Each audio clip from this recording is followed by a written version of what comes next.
Hey folks, Matt from artoftheimage.com, and today I have an exciting day here at Art of the Image because we have the Fuji X-E2 unboxed and first impressions. And I have to tell you, I'm impressed. I'm understanding why the X series is catching on so much with people when I look at the Fuji X-E2.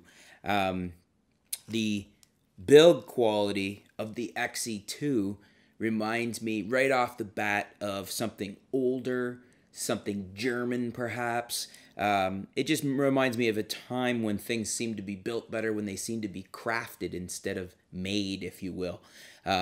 Reminds me a lot actually of my old Olympus OM2 and how much I liked and how solid that little camera was. The buttons, the dials, everything on here just seems so nicely put together. Such attention to detail on fit and finish. You get a strong, firm response, for instance, when I just turn on the camera there to the off-on position.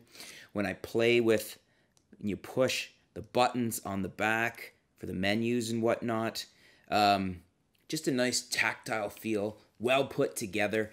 They have that feeling of, you know, the pressure has been gauged by an engineer when this was designed so that, you know, it doesn't feel cheap. It feels high quality, if you will, you know, like it was well put together.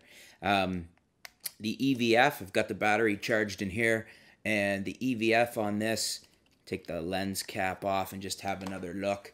But the EVF on here is beautiful. It's a really nice EVF. I've said before now, and I'll say it again, that I think we're getting to the point now where EVFs are passing optical.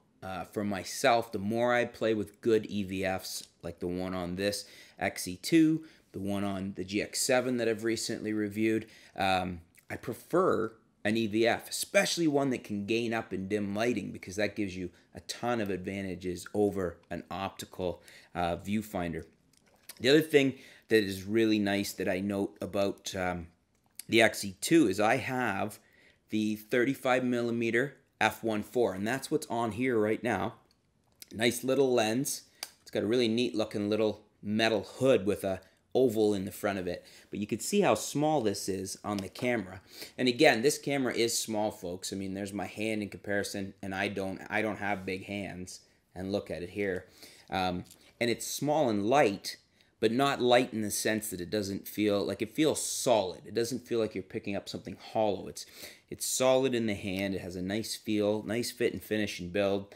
And the 35 goes very nicely on this. That's the Fujinon Super EBC 35mm f4.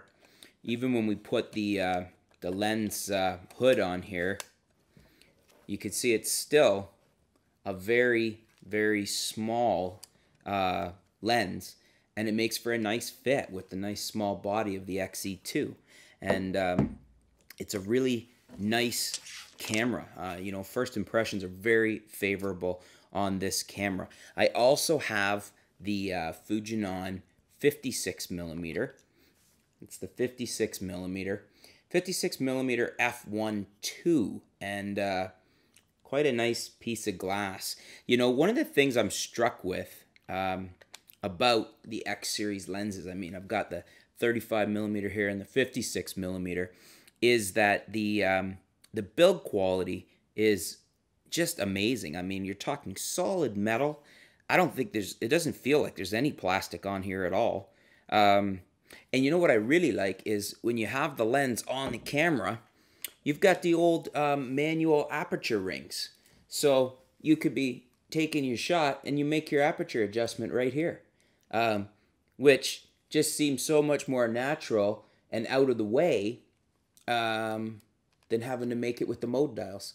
You know, it's almost like we're stepping back in time on how that works, but it's just so nice and such a natural, comfortable way of doing it. And you know, and I should say too, you know, when even this, you know, when you flip this, it just has the perfect amount of pressure. It's smooth, nicely notched.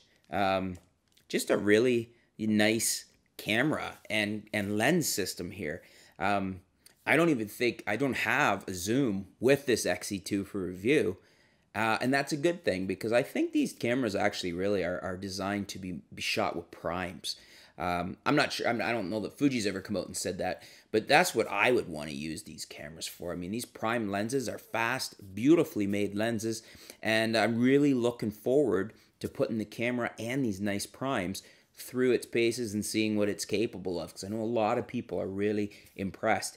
And if the camera delivers half of how impressed I am with the build quality, the fit and the finish, just the overall feel of it, you know, this feels like something you want to own just because it's cool looking, it's well built, it's nicely made. You don't often get that feeling with DSLRs these days. So anyways, stay tuned. We are going to be reviewing the X-E2, doing some shooting with both lenses, bunch of different situations, you know, walkabouts, some studio setups with lighting, some dim lighting situations. We're going to put the X-E2 through its paces, and we're going to let you know how it performs.